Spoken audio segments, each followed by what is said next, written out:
사장님, 맛있게 잘 먹었습니다. 네, 감사합니다. 또 오세요. 바쁜 점심 장사가 끝나고 마지막 손님이 나가면서 가게 안이 한산해졌습니다. 사장님은 브레이크 타임을 알리는 피켓을 문 앞에 걸었어요. 그 사이 저도 일을 마무리하고 주방에서 나왔습니다. 사장님, 저 드릴 말씀이 있는데요. 가게 안을 둘러보며 냅킨 등을 채우던 사장님이 의아한 표정으로 저를 바라봤습니다. 저는 달력을 한 번 보고는 조심스레 입을 열었어요. 저 셋째 주 금요일에 하루 쉬어야 할 것 같은데 괜찮을까요? 금요일은 식당 입장에서는 대목에 해당하는 날이라 말하기가 조심스러웠어요. 그렇다고 하루만 아르바이트생을 쓸 수도 없으니 안 된다고 하면 어쩌나 조마조마했습니다. 그런데 사장님의 반응은 뜻밖이었어요. 왜요? 무슨 일 있으세요? 말투에서 저를 진심으로 걱정하는 마음이 묻어났습니다. 행여 무슨 안 좋은 일이 생긴 건 아닌지 제 눈치를 살피는 듯 했어요. 저는 얼른 손을 내저었습니다. 아니요, 나쁜 일 때문은 아니고 실은 그날 딸아이 상견례가 있어서요. 경사스러운 일이군요. 저는 또 이모님께 무슨 안 좋은 일이라도 생겼나 걱정했어요. 사장님은 그제야 안심한 듯 너털 웃음을 터뜨렸습니다.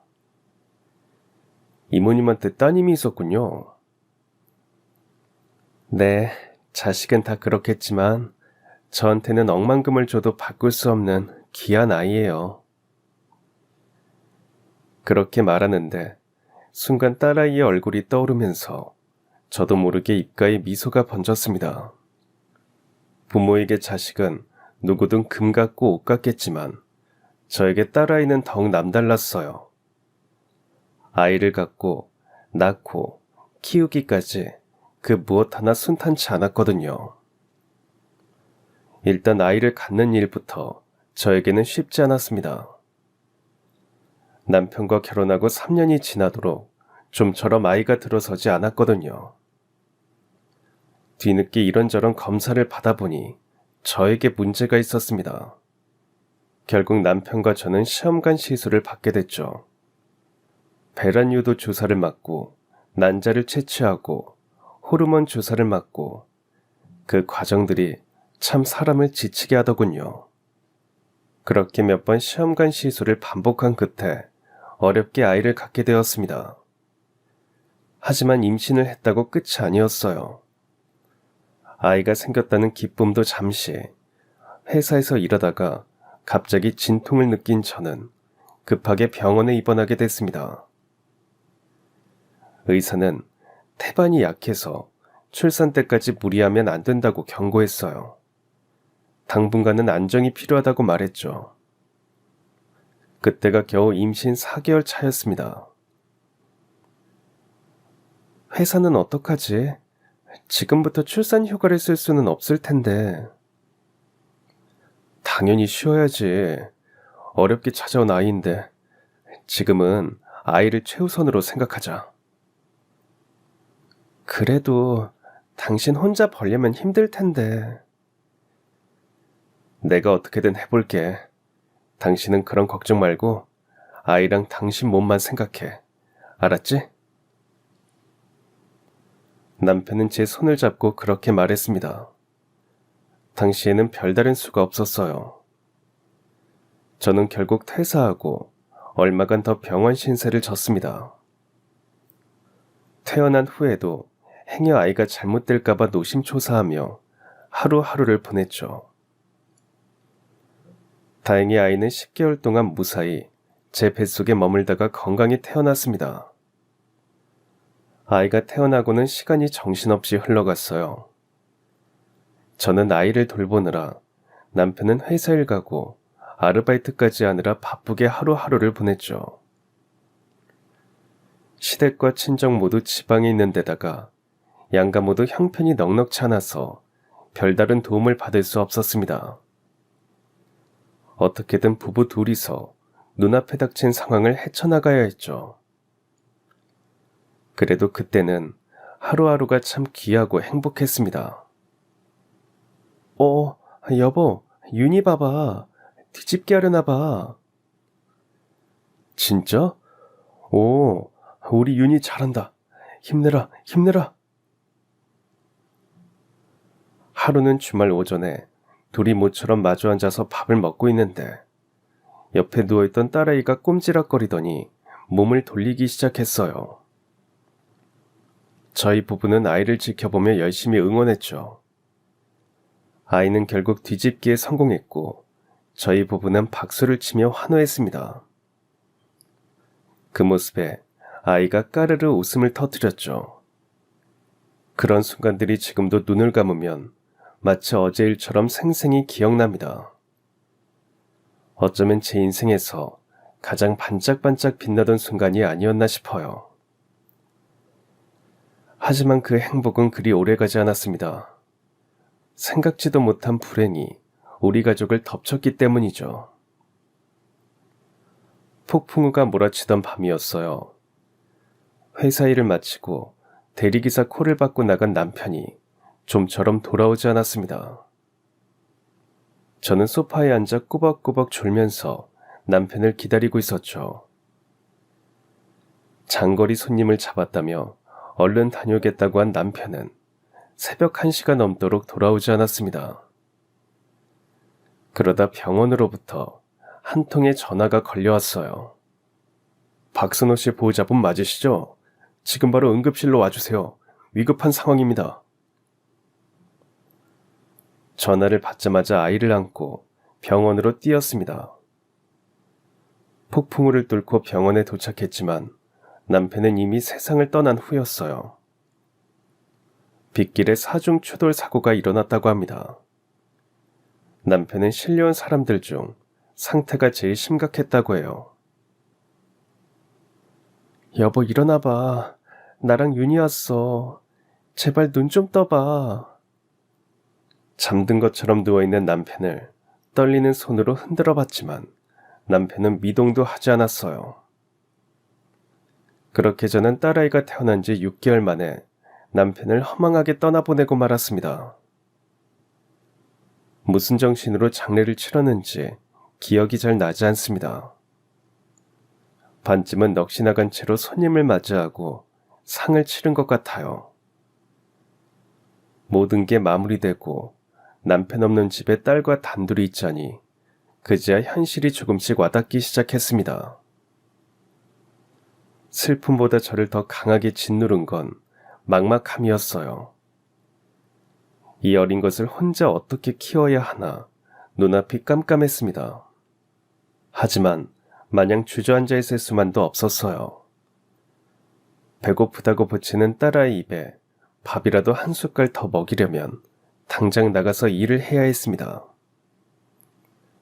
그때부터 딸아이 맡길 곳과 제 일자리를 함께 알아보기 시작했어요. 집 주변 어린이집에 전화를 돌려봤지만 아직 돌도 안 된 아이를 선뜻 맡아주려 하지 않더군요. 그러다 겨우 한 곳에서 아이를 맡아주기로 했습니다. 그 사이 다행히 취업에도 성공했어요. 지금 와 하는 말이지만 그때 울기도 참 많이 울었습니다. 그 순한 아이가 어린이집에서 저와 떨어질 때면 악을 쓰며 매달렸거든요. 돌도 안 돼서 낯선 사람 손에 갑자기 맡겨졌으니 아이 입장에서는 불안했겠죠. 하지만 먹고 살아야 하니 우는 아이를 억지로 떼놓고 돌아설 수밖에 없었습니다. 그럴 때마다 얼마나 가슴이 미어지던지 지하철에서 혼자 눈물을 훔치며 출근하는 날이 많았습니다. 일을 하면서 아이를 키운다는 게 지금도 그렇지만 참 힘든 일이었어요. 아이가 아파서 조퇴라도 하려고 들면 그렇게 눈치가 보일 수 없었습니다. 그러다 하루는 우려하던 상황이 벌어지고 말았어요. 윤희 어머님, 여기 어린이집인데요. 윤희가 열이 너무 높네요.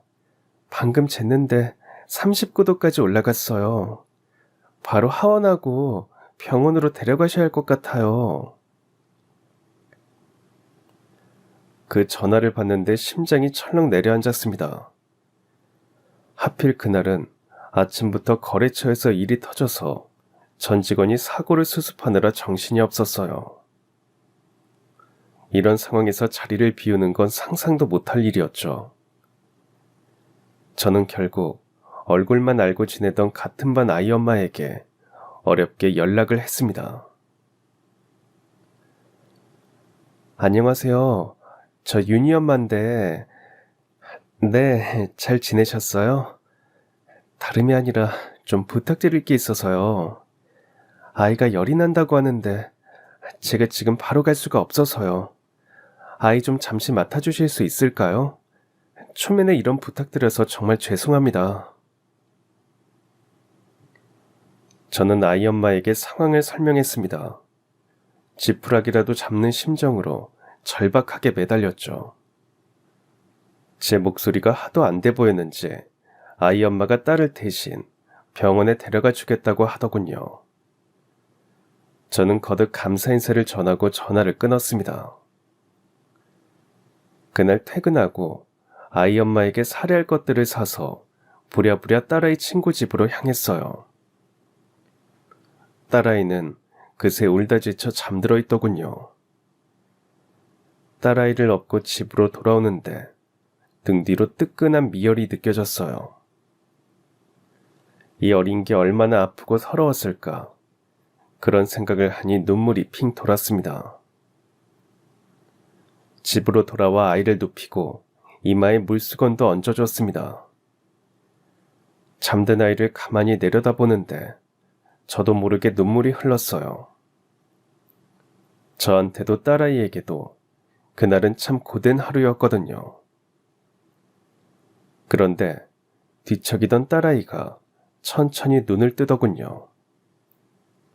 아이가 볼까봐 서둘러 눈물을 닦는데 아이가 눈이 동그래져서 이렇게 물었습니다. 엄마, 어디 아파? 응? 엄마 울잖아. 어디 아야했어? 아이가 그렇게 묻는데 저도 모르게 고개를 끄덕였어요. 어디 아야했는데? 여기 윤희가 아파서 엄마 마음이 아파. 제가 제 가슴을 두드리며 그렇게 말하니 부스스 상체를 일으킨 아이가 저를 빤히 보더군요. 그러더니 갑자기 자리에서 벌떡 일어나서 어딘가로 가는 겁니다. 아이가 간 곳은 약을 모아둔 서랍장이었어요. 거기서 캐릭터 밴드를 가져온 아이가 제 앞에 털썩 앉더니 제 가슴에 하나, 자기 이마에 하나씩 밴드를 붙이더군요. 그러더니 이렇게 말하는 겁니다. 내가 밴드 붙여줬으니까 이제 안 아플 거야. 그렇게 말하며 생긋 웃는데 천진난만한 아이의 모습에 저도 모르게 웃음이 나왔어요. 저는 아이를 꼭 끌어안았습니다. 우리 윤희가 밴드 붙여주니까 진짜 하나도 안 아프네. 고마워. 응, 나도 이제 안 아플게. 엄마도 아프지 마. 그러면서 그 작은 손으로 저를 꼭 안아주는데 그날의 피로와 슬픔, 아픔이 눈 녹듯이 사라졌습니다. 저는 아이가 저를 의지하면서 자란다고 생각했는데 아니었어요. 저 역시 아이에게 많이 의지하고 있었습니다. 그래서인지 딸아이는 다른 아이들보다 의젓하게 자랐어요. 초등학교에 들어간 후로는 부쩍 집안일을 도와주려고 했죠. 그 고사리 같은 손으로 서툴게 널어놓은 빨래를 개어놓기도 했습니다. 윤희야, 이런 거 안 해도 돼. 엄마가 집에 와서 하면 돼. 그럼 엄마가 윤희랑 놀 시간이 없잖아. 나는 엄마랑 같이 노는 시간이 제일 소중한데. 그러려면 내가 엄마 일을 도와야지. 그래야 엄마한테 시간이 생기는 거잖아. 그렇게 말하는데 순간 할 말이 없었어요. 이 어린 게 오죽 엄마랑 놀고 싶으면 이런 말을 할까 싶었거든요. 그래서 주말에는 되도록 아이와 함께 시간을 보내려고 노력했습니다. 비록 다른 아이들처럼 비싼 놀이공원이나 키즈카페는 데려가지 못했지만 대신 국립공원이나 박물관으로 나들이를 다녔어요. 다행히 아이가 동식물을 좋아하고 이것저것 관찰하는 것도 좋아해서 어디를 데려가든 재밌어 했습니다.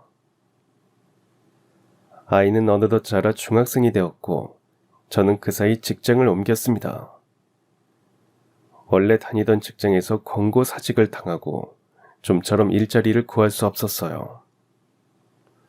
나이가 있어서인지 사무직으로 재취업하는 건 어려워 보였습니다. 그래서 퇴직금을 쪼개서 요리학원을 다니면서 조리기능사 자격증을 땄어요. 그 후 도시락 공장이나 반찬 가게에서 일하면서 경력을 쌓았죠. 퇴직금을 다 쓸 때까지 번듯한 일자리를 못 구하면 어쩌나 걱정했는데 다행히 퇴직금이 동나기 전에 한 급식업체의 조리사로 취업하게 됐습니다. 그 사이 저녁 밥상을 차리는 건 딸아이 몫이 되었어요. 처음에는 계란 프라이 하나 만든다고 주방을 엉망으로 만들어놨는데 어느 순간부터 집밥 요리를 제법 능숙하게 하더군요. 윤희야, 이런 거 안 해도 돼. 엄마가 아침에 미리 해놓고 출근하면 돼. 됐어. 그 시간에 조금이라도 더 자. 엄마 가뜩이나 하는 일도 많은데 이 정도는 내가 할 수 있어. 저를 닮아서인지 애교가 많은 성격은 아니었지만 어딘가 믿음직스러운 구석이 있었어요. 주말에 청소나 빨래는 몰아서 한다고 해도 매일 밥하는 게 큰일인데 저녁 밥상을 딸아이가 도맡아 차려주니 그저 고마울 따름이었죠. 물론 어느 때는 싱겁고 어느 때는 짰지만 그조차 내 딸이 만든 거라 맛있었습니다. 여러모로 똑부러지는 아이라 그런지 고등학생이 되어서는 자기 진로도 알아서 척척 찾았어요. 대학이나 학과는 어디로 갈지 정했어? 경영학과나 소비자학과로 갈까 생각 중이야. 마케팅 기획자가 돼서 꼭 들어가고 싶은 회사가 있거든. 그 무렵 주변 얘기를 들어보면 자식들이 하고 싶은 게 없어서 고민인 사람들도 많았어요. 어떤 학과가 괜찮은지 부모가 발벗고 나서서 알아보러 다니는 경우도 많았습니다. 저는 그런 걱정을 안 하는 것만으로도 참 복받았다고 생각했는데 딸아이는 수능을 보기도 전에 자신이 원하는 대학에 수시로 턱 합격했습니다. 그렇게 자신이 원하는 대학, 원하는 학과에 들어간 딸아이는 대학에 가서도 좀처럼 쉬는 법이 없었어요. 대학 가서는 좀 쉬엄쉬엄 해도 될 텐데 공모전 준비하랴, 인턴 준비하랴 늘 바빴습니다. 여기에 자기 용돈은 스스로 벌어서 쓰겠다고 아르바이트까지 했으니 어쩔 때는 저보다 집에 늦게 들어오고는 했어요. 좀 쉬엄쉬엄 해. 아르바이트 하느라 그래? 엄마가 용돈 줄까? 엄마, 나도 이제 다 큰 성인이야. 내 용돈 정도는 스스로 벌어서 써야지. 그래도 그러다 병나겠다. 젊어서 고생은 사서도 한다잖아. 그리고 나 요즘 너무 재밌어. 내가 하고 싶은 공부하니까 시간 가는 줄 모르겠다니까. 그렇게 말하는 딸아이는 정말 반짝반짝 빛나 보였어요. 좋아하는 공부를 해서인지 첫 등록금만 내고 졸업 때까지 줄곧 장학금을 받고 다녔습니다. 어떻게 저런 아이가 내 뱃속에서 나왔는지 볼 때마다 그저 대견하고 고마울 따름이었죠. 근데 그뿐만이 아니었습니다. 드디어 딸아이가 꿈에 그리던 회사에 합격한 날, 왜 그 회사에 들어갔는지 진실을 고백하더군요. 고등학생 때 내가 용돈 모아서 엄마 아이크림 사준 적 있잖아. 기억나? 그럼 기억나지. 근데 엄마가 그걸 어찌나 아껴 쓰는지 내가 답답해서 팍팍 쓰라고 했거든. 그랬더니 엄마가 뭐라고 했는지 알아? 뭐라고 했는데? 엄마 아이크림 처음 써본다고. 그제 엄마 화장대가 눈에 들어오는데 스킨이랑 로션만 하나씩 덜렁 있더라고. 그때 결심했지. 화장품 회사 들어가서 우리 엄마 좋은 화장품 마음껏 쓰게 해줘야겠다고. 그 말을 듣는데 저도 모르게 눈물이 핑 돌았습니다. 설마 딸아이가 그런 생각을 하고 있을 줄은 꿈에도 몰랐거든요. 좀처럼 표현을 안 하는 아이라 가끔 서운할 때도 있었는데 화장품 회사로 진로를 정한 게 저 때문이었다니 고마운 마음에 한동안 말을 잇지 못했습니다. 그래도 네 인생인데 네가 원하는 걸 해야지. 이게 내가 원하는 일이야. 나는 마케팅이 재밌거든. 마케팅 팀은 어느 회사에나 있으니까 기왕이면 나도 좋고 엄마도 좋은 회사로 들어가는 게 낫겠다 싶었어. 그 후로는 제 돈으로 화장품을 사본 적이 없습니다. 딸아이가 화장품이 떨어갈 쯤이면 세트로 사다 주고는 했거든요. 임직원몰에서 할인받아 샀으니 아끼지 말고 팍팍 쓰라는 말도 꼭 덧붙였어요. 딸 덕분에 제대로 호강한 셈이죠. 다만 한 가지 걱정스러운 점이 있었습니다. 홍기가 다 차도록 딸아이가 연애를 안 하는 거였어요. 유나, 혹시 만나는 사람 없니? 제가 넌지시 물으면 딸아이는 이렇게 답했어요. 연애 시간이 어딨어. 일하기도 바쁜데. 딸아이는 일이 정말 재밌는지 회사 업무에 푹 빠져 지냈어요. 아무리 일이 재밌다고 해도 결혼 역시 때가 있는 건데 이러다 홍기를 놓치면 어쩌나 걱정이 이만저만이 아니었습니다. 요즘에는 결혼이 필수가 아닌 선택이라지만 그래도 기왕이면 제 짝을 만나 번듯한 가정을 이뤘으면 하는 게 부모 마음이니까요. 딸은 그런 제 마음을 아는지 모르는지 30이 되도록 변변한 연애 한 번 안 했습니다. 저 역시 슬슬 조바심이 들 무렵 딸아이가 저에게 조심스레 이런 질문을 하더군요. 엄마는 내가 결혼하면 어떨 것 같아? 좋지. 너무 좋지. 좋아? 엄마 혼자 있으면 외롭지 않겠어? 결혼해도 나랑 같이 살래? 아이고 아가씨, 그런 소리 마세요. 요즘 시집 장가간 자식이랑 같이 사는 부모가 어디 있다고. 외롭긴 뭐가 외로워. 엄마는 너 시집 가면 더 바쁘게 살 건데? 취미 생활도 하고 혼자 여행도 다니고. 딸은 제 말에 충격을 받은 듯 저를 바라봤어요. 물론 하나뿐인 딸이 시집을 가면 외롭기야 하겠죠.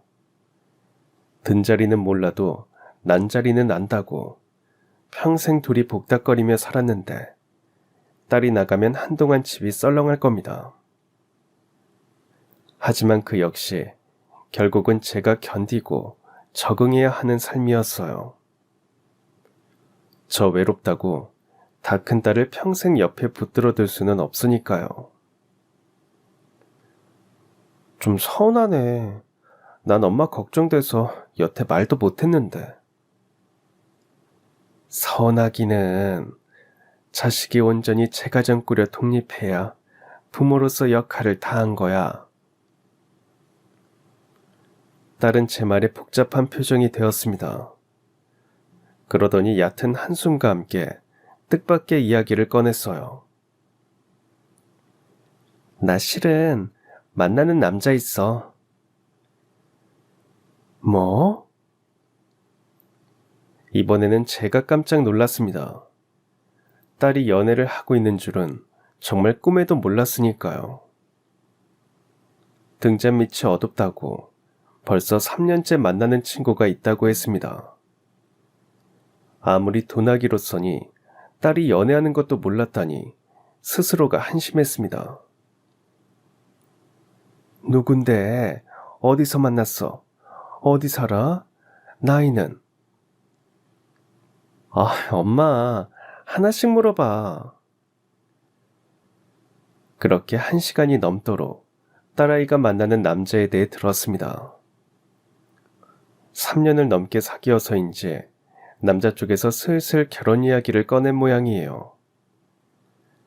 딸아이 역시 싫지 않았지만 혼자 남을 제가 걱정되어서 여태 답을 못했다고 합니다. 저는 그런 딸에게 따끔하게 말했어요. 괜히 엄마 핑계 대지 말고 이 사람이다 싶으면 딱 잡아. 요새 괜찮은 사람 만나기가 얼마나 힘든데. 그럼 이번 주에 인사와도 돼? 그럼 당연하지. 그렇게 저는 딸의 연애 사실을 안 지 일주일도 안 돼서 딸의 남자친구를 만나게 됐습니다. 딸보다 2살 많다는 예비 사이는 큰 키에 다부진 체격을 갖고 있었어요. 무엇보다 선한 인상이 마음에 들었습니다. 안녕하세요. 진작 찾아뵀어야 했는데 인사가 너무 늦었습니다. 죄송합니다. 아니에요. 먼 길 오느라 고생했어요. 어서 들어와요. 그렇게 예비 사위와 함께 집에서 밥을 먹는데 예비 사위의 행동 하나하나가 마음에 들었어요. 시키지 않았는데 식탁 위에 수저를 딱딱 세팅하고 맛있는 반찬은 은근슬쩍 딸아이 앞에 놓아두고 그러면서도 예의 있게 제가 묻는 말에 대답하는 모습을 보면서 가정교육을 참 잘 받은 친구구나 싶었습니다. 무엇보다 딸을 끔찍이 위하는 게 눈에 보였어요. 이 친구면 딸을 안심하고 시집 보내도 되겠다 싶었습니다. 하지만 막상 딸을 결혼시킨다고 생각하니 발목을 잡는 게 하나 있었습니다. 바로 혼수 비용이었어요. 딸에게는 말하지 못했지만 그 무렵 저는 직장을 잃은 상태였어요. 오래도록 일하던 급식업체가 문을 닫으면서 새로운 직장을 알아봐야 하는데 나이 때문인지 새로운 곳에 취업하는 게 쉽지 않았습니다. 얼마 전에 대출금을 겨우 갚아서 이제부터 부지런히 모아서 딸 결혼할 때 단돈 몇 천이라도 보태줄 생각이었는데 회사가 문을 닫으면서 돈 모을 길이 요원해진 상황이었습니다. 당장의 생활비야 퇴직금으로 어찌어찌 버틸 수 있었지만 딸 결혼하기 전에 돈을 모으려면 무슨 일이든 바로 시작해야 했습니다. 저는 그날부터 바쁘게 구직 사이트를 찾아보기 시작했어요. 하지만 경력직도 나이 제한에 번번이 걸렸습니다. 더군다나 딸아이는 제가 일을 그만둔 줄 모르니 전에 일하던 곳과 근무 시간도 얼추 맞아야 했어요. 그러다 보니 선택지가 확 줄어들더군요. 그런 와중에 제 눈에 들어오는 구인 공고가 있었습니다. 식당에서 설거지를 하는 일이었는데 시간이 평일 점심 무렵이라 제가 찾는 시간대와 딱 맞았습니다. 저는 고민하다가 전화를 걸었어요. 저 구직 사이트에서 보고 연락드렸어요. 주방에서 사람을 구한다고 해서요. 네, 전화 잘 주셨어요. 저희가 급하게 사람이 필요해서요. 오늘 바로 면접 보실 수 있을까요? 네, 지금 바로 가겠습니다. 저는 그렇게 답하고 부지런히 외출 준비를 했습니다. 일부러 동네 근처로는 알아보지 않았어요. 혹여 동네에서 아는 사람과 마주칠까봐 걱정됐거든요. 그러다 딸의 기회까지 들어가면 제 계획이 물거품이 될 것 같았습니다. 그래서 일부러 집에서 30분 정도 떨어진 곳으로 알아봤어요. 도착한 곳은 제법 규모가 있는 한식당이었습니다. 안으로 들어서니 제 또래의 남자 사장님이 카운터에서 반갑게 인사를 건넸습니다. 어서 오세요. 저 아까 전화한 사람입니다. 면접을 보러 왔어요. 아, 그러시군요. 잘 오셨어요. 이쪽으로 오시죠. 사장님은 친절하게 저를 안쪽으로 안내했습니다. 보다시피 한식당이라 점심 장사 위주로 돌아가고 있어요. 특히 오전 11시부터 오후 2시까지 정신없이 손님이 몰리고요. 원래 일하던 설거지 이모님께서 급하게 일을 그만두셔서 당장 내일부터 나와주셨으면 하는데 괜찮으시겠어요? 네, 괜찮습니다. 다행이네요. 그럼 내일 오전 10시까지 출근해주세요. 그렇게 간단한 면접을 마치고 집으로 돌아왔습니다. 다음날 가게로 출근하니 사장님이 반갑게 맞아줬어요. 일하는 분들도 소개시켜줬죠. 카운터는 주로 사장님이 맡고 주방에는 요리를 담당하는 조리실장이 있었어요. 홀에는 서빙을 담당하는 직원과 아르바이트생이 한 명씩 있었죠. 저는 주방에서 보조를 하면서 설거지하는 일을 맡게 됐습니다. 첫날은 시간이 어떻게 가는지도 모르게 정신없이 일했어요. 한식당이라 그런지 자잘한 반찬 그릇이 정말 많았습니다. 게다가 뚝배기 같은 건 무기가 있어서 닦아내는 게 수월하지 않았어요. 10시부터 11시까지는 반찬 재료를 다듬고 11시부터 2, 3시까지는 허리 한번 제대로 못 펴고 설거지를 했습니다. 다음날 쓸 재료까지 손질하고 5시에 가게에서 나오자 그제야 긴장이 풀리면서 온몸이 욱신거리더군요. 첫 일주일은 그야말로 온몸에 파스를 도배하고 살았습니다. 딸아이에게는 등산을 다니기 시작했다고 둘러댔죠. 안 하던 일을 하려니 온몸이 결렸지만 같이 일하는 사람들이 좋아서 버틸 수 있었습니다. 설거지거리가 좀 많죠. 너무 무리하지 마시고 중간중간 쉬어가면서 일해요. 저보다 어린 조리실장은 살가운 스타일이었어요. 아무리 나이가 어려도 주방의 책임자이니 텃세를 부리거나 못살게 굴 수도 있었을 텐데 늘 저를 살피고 배려했습니다. 고마워요. 이렇게 챙겨줘서. 아니에요. 이모님 오시고 제가 한결 편해졌어요. 주방 정리도 워낙 깔끔하게 해주시고 재료 손질도 너무 잘해주시고 제가 오히려 고맙죠. 주방 바닥도 오전에 이모님이 닦아놓으신 거죠? 네, 괜히 미끄러져서 넘어질까 봐요. 말 안 해도 알아서 이렇게 척척 해주시는 분 흔치 않아요. 그만큼 저도 잘해드려야죠. 그렇게 말해주니 그저 고마울 따름이었습니다. 사장님 역시 무뚝뚝하긴 해도 직원들을 살뜰히 챙기는 게 눈에 보였어요. 하물며 주방에서 홀서빙하는 아르바이트생도 꼼꼼히 챙겼습니다. 진수야, 이번 달 월급 계좌로 넣었다. 네? 저 아직 월급 받을 날 안 됐는데요? 너 곧 있으면 학원 등록해야 하잖아. 인기 있는 수업은 금방 마감된다며. 네, 맞아요. 이번에는 놓치지 말고 수강 신청 잘해. 알았지? 네, 감사합니다, 사장님. 아르바이트생은 수능 준비하면서 용돈을 벌려고 점심때 나와서 일하는 재수생이었어요. 직원들이 다 같이 점심 먹을 때 흘리듯 그런 말을 했는데 사장님이 귀담아 듣고 이번 달의 월급을 일주일 앞당겨 챙겨준 거였습니다. 이렇게 보니 직원들도 대충 일하는 법이 없었어요.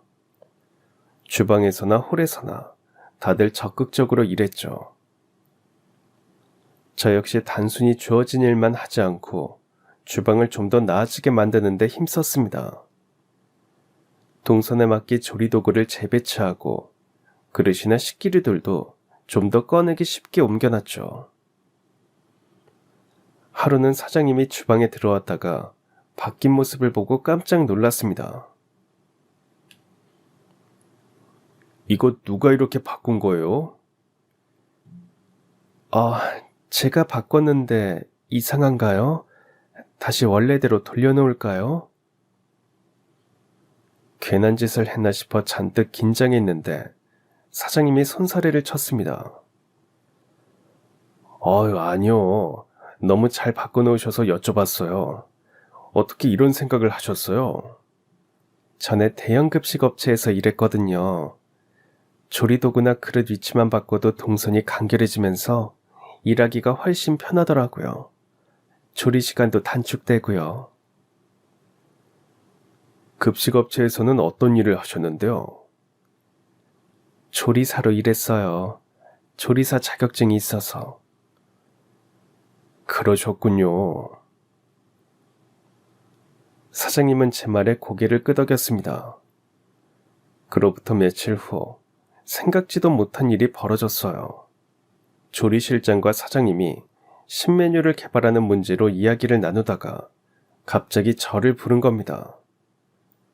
저는 주방에서 일하다 홀로 나왔죠. 이번에 보쌈을 새로 출시해볼까 하는데 곁들인 메뉴로 뭐가 좋을까요? 사장님이 그렇게 묻기에 저는 깜짝 놀라서 사장님을 쳐다봤습니다. 자칫 조리실장이 기분 나쁠 수도 있는 상황이라 대답하기가 조심스러웠어요. 그런데 조리실장이 괜찮다는 듯 말했습니다. 사장님께 이야기 들었어요, 이모님. 원래 조리사로 일하셨다면서요. 어쩐지 재료 다듬는 솜씨가 범상치 않다 했어요. 저희가 생각한 메뉴는 이런데 아이디어 좀 보태주세요. 조리실장이 그렇게 말하니 한결 마음이 편해졌습니다. 저는 사장님과 조리실장이 고안한 메뉴들을 훑어보았어요. 기름진 고기 먹고 나면 새콤한 게 땡기거든요. 무생채 말고 깻잎 초절임을 내보면 어떨까요? 그럼 깻잎 초절임은 이모님께서 한번 만들어 보시겠어요? 제가요? 네, 요즘 손님이 부쩍 늘어서 보조 조리사를 한 명 채용하려고 했는데 실장님이 이모님을 추천하시더라고요. 설거지할 사람은 따로 뽑으면 되니 새로운 일을 한번 해보시겠어요? 설거지 일을 한 지 3개월 만에 그런 제안을 받으니 얼떨떨했습니다. 근무 시간은 전과 동일하게 하고 대신 페이는 전보다 올려주겠다는 제안이었어요. 저로서는 나쁠 게 없었죠. 그렇게 저는 한식당에서 일한 지 3개월 만에 보조 조리사 일을 맡게 되었습니다. 다행히 제가 만든 깻잎 초절임은 반응이 아주 좋았어요. 조리실장 역시 밑반찬을 하나둘 저에게 맡기기 시작했죠. 처음 나물 일을 넘겨받고 몇 개 만드니 사장님이나 조리실장이나 반응이 아주 좋았습니다. 우와, 이거 어떻게 무친 거예요? 맛이 미묘하게 다른데요. 파 대신 마늘을 넣었어요. 그런 맛이 조금 더 깔끔해지거든요. 몇몇 나물은 참기름 대신 들기름으로 무쳤고요. 나물마다 궁합이 잘 맞는 기름이 있거든요. 아이고, 이러다 제 자리 내드려야겠어요. 아유, 아니에요. 나물이야 제가 워낙 좋아해서 그렇지. 고기류는 실장님 발끝에도 못 미쳐요. 조리 실장의 농담에 저는 손사래를 쳤습니다. 그 말은 사실이었어요. 개인적으로 나물류와 생선류를 좋아해서 그쪽으로는 조리법을 많이 연구했거든요. 반면 조리 실장은 고기 요리를 맛깔나게 잘했습니다. 서로 견제하고 사이가 안 좋으면 이조차 트러블이 될 텐데 서로 존중하며 일하다 보니 주방 분위기는 늘 화기애애했어요. 제가 일하는 한식당은 어느덧 그 일대에 소문난 맛집이 되어 있었습니다. 점심시간에는 가게 밖으로 손님들이 줄을 설 정도였죠. 저 역시 제가 일하는 곳이 잘 되니 뿌듯하고 기분이 좋았어요. 그만큼 일은 더 많아졌지만 기쁘게 일할 수 있었죠. 특히 금요일 낮에는 더욱 사람이 많았습니다. 모임들이 주로 그때 잡혔기 때문이죠. 그런 상황에서 불가피하게 딸아이의 상견례가 금요일 낮으로 잡힌 터라 사장님께 양해를 구할 수밖에 없었습니다. 특이하네요. 상견례는 보통 주말에 하지 않나요? 네, 그건 그런데 사돈 되실 분들이 자영업을 하셔서 주말에는 시간을 빼기가 좀 어렵다고 하시네요. 그래요? 그런데 사장님의 표정이 묘하게 달라졌습니다. 왜 그러세요? 아니요. 마침 그날 저도 식당 문을 닫을 생각이라서요. 네? 갑자기 왜요? 공교롭게도 저 역시 그날 상견례가 잡혔거든요. 어머, 정말요? 이런 우연이 다 있네요. 그러니까요. 그러니 마음 편히 다녀오세요. 사장님이 그렇게 말해주니 한결 마음이 편해졌습니다. 하지만 정말 놀랄 일은 따로 있었어요. 할 말을 마치고 주방으로 들어가려는데 사장님이 저를 불렀습니다. 혹시 상견례 장소가 어떻게 되세요? 네? 광화문 쪽에 있는 일식집인데 잠시만요. 저는 핸드폰을 꺼내 딸아이가 알려준 식당 이름을 말했습니다. 그러자 다가와서 식당을 확인하던 사장님이 깜짝 놀랐어요. 정확히는 핸드폰 배경 화면에 깔린 딸 사진을 보고 놀란 거였어요. 세상에, 이런 인연이 있다니. 외마디 탄성을 내지른 사장님은 아무 말 없이 자신의 핸드폰을 꺼냈습니다. 그러더니 핸드폰의 배경 화면을 보여줬어요. 그걸 본 저는 기절초풍하고 말았답니다.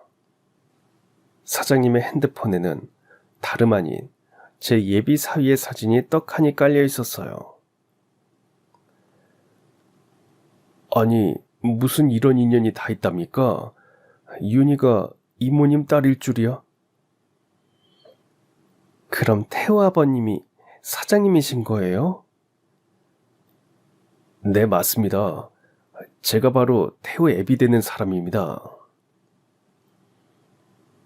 저 역시 눈으로 보고도 믿기지 않았어요.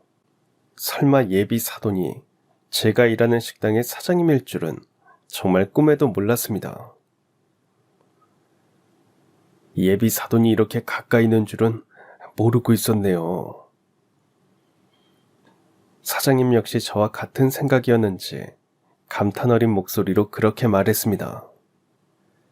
그러다 이내 의문을 표했어요.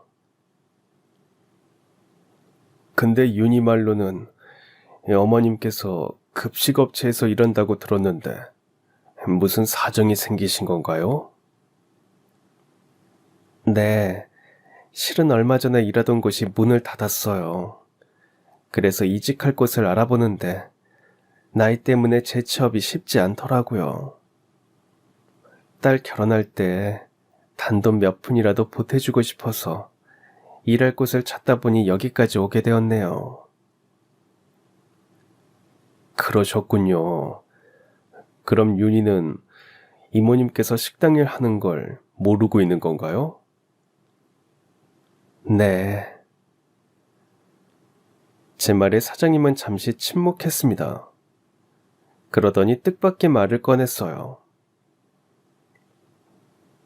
저는 솔직히 상견례는 안 해도 된다고 생각합니다.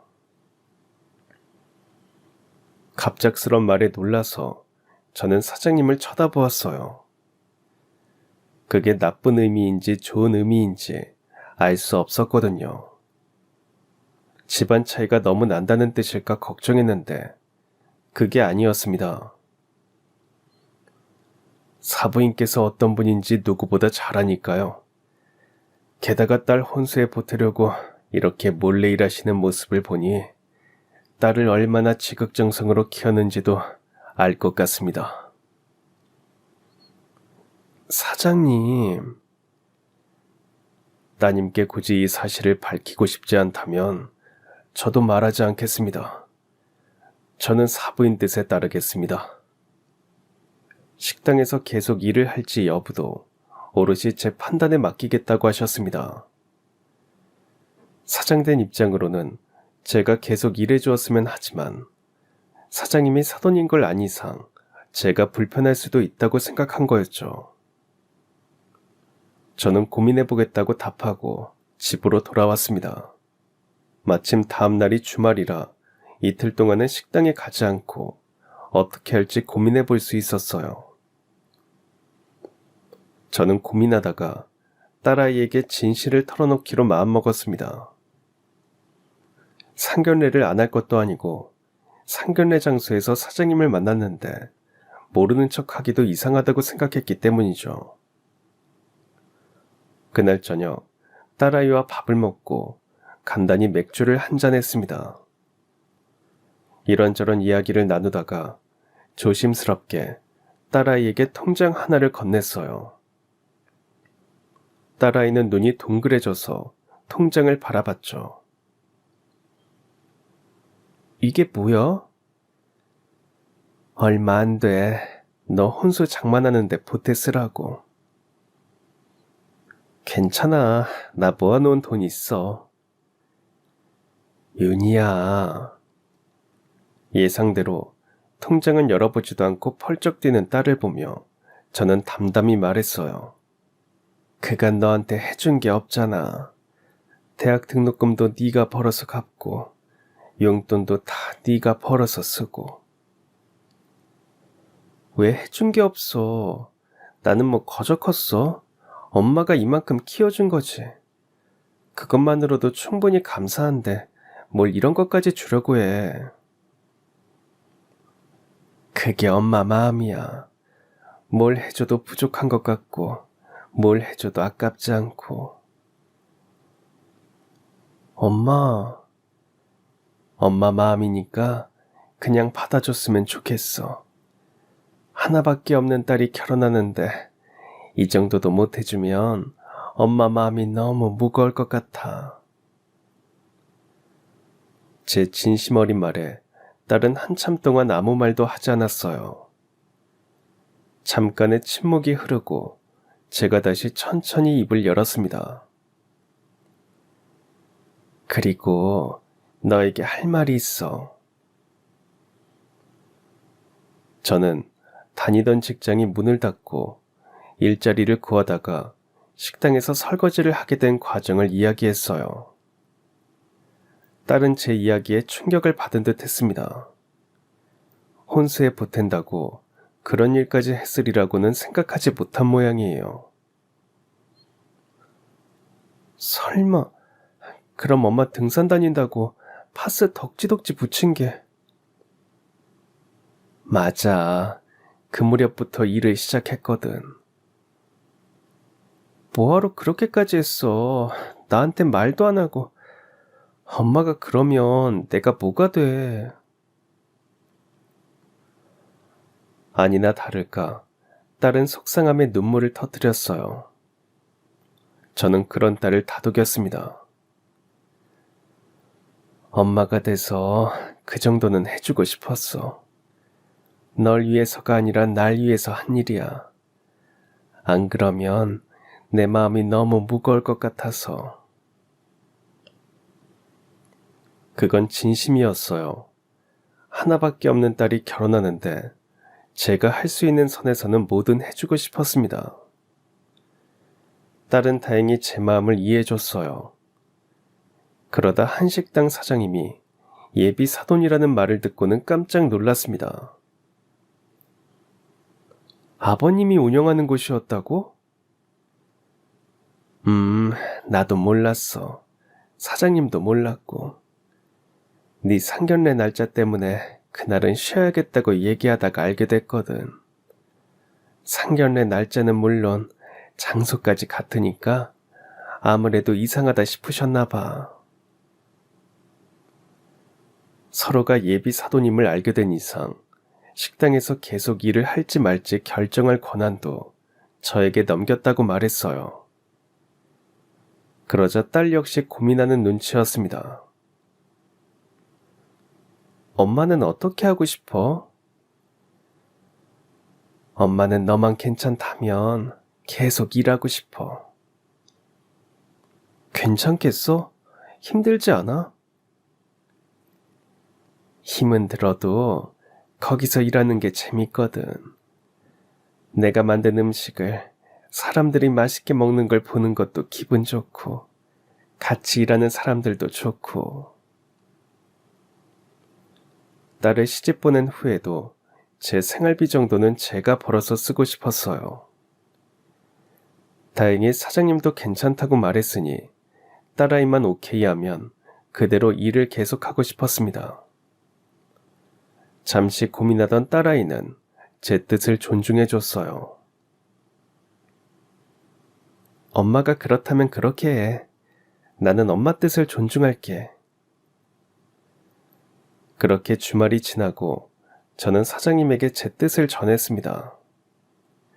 사장님은 안도하며 반색했어요. 혹여 제가 그만둔다고 하면 어떡하나. 저만한 사람을 어디서 찾나 주말 내내 고민했다고 해요. 저는 행여 제가 예비 사돈이라고 어려워하지 마시고 평소처럼 대해달라고 했죠. 사장님도 흔쾌히 알았다고 했습니다. 그렇게 일을 이어가는 사이 어느덧 상견례 날짜가 다가왔어요. 그날은 직원과 사장님이 아닌 예비 사돈으로 테이블을 사이에 두고 마주 앉았습니다. 매일 보는 사람인데도 이런 자리에서 뵙게 되니 새삼 긴장되더군요. 근데 예비 사부인이 먼저 분위기를 부드럽게 풀어줬습니다. 바깥 양반한테 이야기 많이 들었습니다. 여러모로 도움을 받고 있다고 들었어요. 감사하다는 인사를 꼭 전하고 싶었습니다. 아닙니다. 제가 오히려 도움을 받고 있죠. 그렇게 저희는 서로 깍듯하게 예의를 다하며 이야기를 이어갔습니다. 다행히 예비 사돈댁에서도 딸아이를 예쁘게 본 모양인지 식사 내내 칭찬을 늘어놓았어요. 윤희가 얼마나 똑부러지고 야무진지 보고만 있어도 마음이 든든하답니다. 예쁘게 봐주시니 그저 감사할 따름이죠. 태우도 어찌나 반듯하고 믿음직스러운지 이런 사이를 맡게 되어 그저 감사할 따름입니다. 그 후 결혼식 날짜에 대해서도 의견이 오갔습니다. 양가 모두 언제든 괜찮다고 말해서 결혼식 날짜와 시간은 아이들이 상의해서 정하기로 했습니다. 예단이나 예물은 합의하에 모두 생략하기로 했어요. 사부인만 괜찮으시다면 허례허식은 다 접어두고 애들 집 사고 혼수 준비하는 데 보태주려고 합니다. 네, 저도 좋습니다. 집이나 혼수는 저희가 최대한 알아서 할 테니 너무 염려하지 마세요, 장모님. 그 사이 예비 사이가 이렇게 말하더군요. 이미 저쪽에서도 얘기가 된 건지 사장님도 별다른 말을 보태지 않았습니다. 아마도 제가 부담을 가질까봐 배려하는 것처럼 보였습니다. 그저 감사할 따름이었죠. 그렇게 서로 덕담을 주고받는 사이 어느덧 식사가 마무리되고 후식으로 차와 다과가 나왔습니다. 사장님이 뜻밖의 이야기를 꺼낸 건 바로 그때였어요. 외람된 말씀입니다만 사부인께서는 이제 식당에 나오지 않으셔도 됩니다. 갑작스러운 통보에 저는 깜짝 놀라서 사장님을 바라봤습니다. 딸아이 역시 당황해서 저와 사장님을 번갈아 바라보았죠. 그게 무슨 말씀이시죠? 실은 근처에 괜찮은 가게 자리가 하나 나와서요. 분점을 내려고 하는데 사부인께서 그곳을 맡아주셨으면 합니다. 네? 상상도 못한 제안에 저는 어안이 벙벙해서 사장님을 쳐다봤습니다. 예비 사부인과는 이미 논의를 마친 건지 두 사람이 그저 빙긋 웃으면서 저를 바라보고 있더군요. 다른 사람은 몰라도 사부인이라면 믿고 맡길 수 있을 것 같아서요. 제 부탁을 들어주시겠습니까? 저도 부탁드릴게요, 사부인. 이 모든 상황이 저로서는 얼떨떨했습니다. 일하던 식당의 사장님이 알고 보니 예비 사돈인 것도 놀라운 일이었는데 이렇게 엄청난 제안까지 받으니 어떻게 반응해야 좋을지 몰랐어요. 사장님은 단순히 말뿐인 제안이 아닌 듯 정중하게 서류 봉투를 내밀기까지 했습니다. 갑작스레 너무 큰 부탁을 드리게 됐습니다. 참고하실 만한 자료를 거기에 정리해 두었으니 한번 살펴봐 주세요. 그렇게 저는 상견례를 마치고 얼떨떨한 상태로 집으로 돌아왔습니다. 서류 봉투 안에는 새로 식당을 열 가게의 위치와 평수, 채용해야 할 직원 수 등이 자세히 적혀 있었어요. 더불어 지점장으로서 제 처우에 대한 내용도 자세히 적혀 있었죠. 말만 지점장이지 거의 분점의 사장님이나 마찬가지였습니다. 사돈에게 가게를 받다니 이래도 되나 싶어서 처음에는 거절했어요. 너무 과분한 제안인 것 같아서 말입니다. 하지만 사장님은 이렇게 말했어요. 장사라는 게요, 맛이나 인테리어도 중요하지만 결국은 사람이 제일 큰 자산이에요. 내 상호, 내 간판, 기꺼이 믿고 맡길 수 있는 분을 드디어 찾았는데 부디 거절하지 말아주세요. 사장님이 그렇게까지 간곡히 요청하니 저도 더는 거절하기 어렵더군요. 그렇게 말씀해 주시니 정말 감사합니다. 믿어주신 만큼 저도 더 열심히 할게요.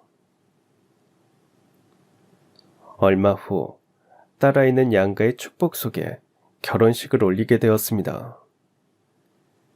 그달 말에 가게의 분점 역시 문을 열게 되었죠. 이 나이에 뜻하지 않게 제 가게를 갖게 되니 모든 게 얼떨떨하고 꿈만 같았습니다. 사돈 어른은 가게를 열기까지 모든 과정을 하나부터 열까지 꼼꼼히 체크하고 저에게 알려줬어요. 직원을 뽑을 때도 함께 했죠.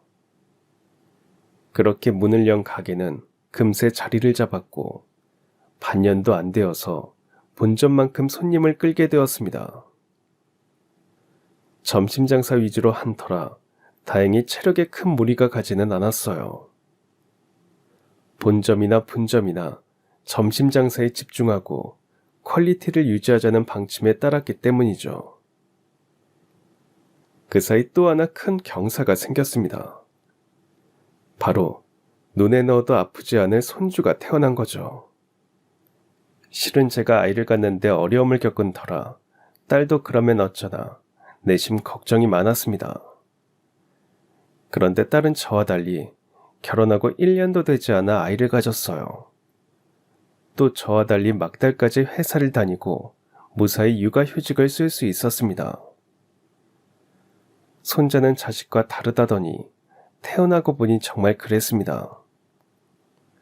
자식은 내가 키워야 한다는 중압감에 귀여운 줄도 모르고 정신없이 키웠는데 손자는 달랐어요.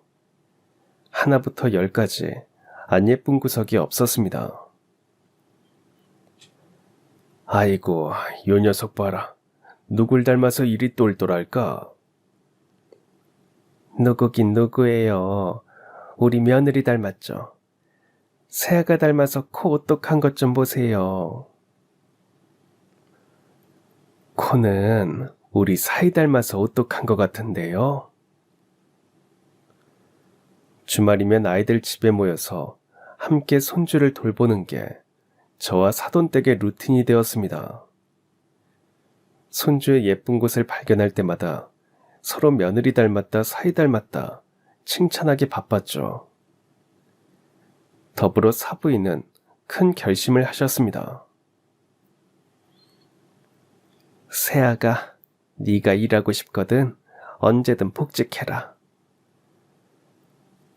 아이는 어떡하고요, 어머님? 우리 손주야 내가 보면 되지. 그래도 괜찮으시겠어요, 사부인? 아이 보는 게 보통 일이 아니라 넌지시 물으니 사부인이 흔쾌히 고개를 끄덕였습니다. 바깥 양반이나 사부인이나 가게 하느라 바쁘잖아요. 저는 그런 데는 영 소질이 없어서요. 알고 보니 사부인은 어린이집 원장까지 했다고 해요. 그만큼 아이를 예뻐하고 돌보는 것도 좋아한다고 했습니다. 결혼 전에도 워낙 일하는 걸 좋아하고 자기 직업에 프라이드를 갖고 있던 딸이라 아이를 낳고 일을 못하게 되면 어떡하나 걱정했는데 사부인이 선뜻 그렇게 말씀해 주시니 어찌나 감사하던지요. 딸 역시 사부인이 아이를 봐준다고 하니 고마워했습니다. 감사해요, 어머님. 감사하기는 다른 집에 보는 것도 아니고 우리 손주 보는 건데 네가 원하면 걱정 말고 복직해라. 알았지? 결국 딸아이는 아이가 돌이 지날 무렵 회사로 복직했습니다. 좋은 사돈을 만난 덕에 딸아이가 아이를 낳고도 자신이 좋아하는 일을 계속할 수 있어서 저 역시 그저 감사할 따름이었습니다. 이렇게 사연을 쓰고 보니 참 이 모든 일이 믿겨지지 않네요. 남편을 잃고 혼자 딸아이를 키우느라 고군분투한 게 엊그제 같은데 어느새 딸아이가 커서 결혼을 하게 되고 이런 귀한 인연을 맺어줬으니 말입니다. 이렇게 맺어진 인연을 소중히 여기며 남은 생을 힘차게 살아가려 합니다. 그럼 지금까지 사연 들어주셔서 감사합니다. 사연이 재밌으셨다면 구독과 좋아요 부탁드려요. 감사합니다. 안녕히 계세요.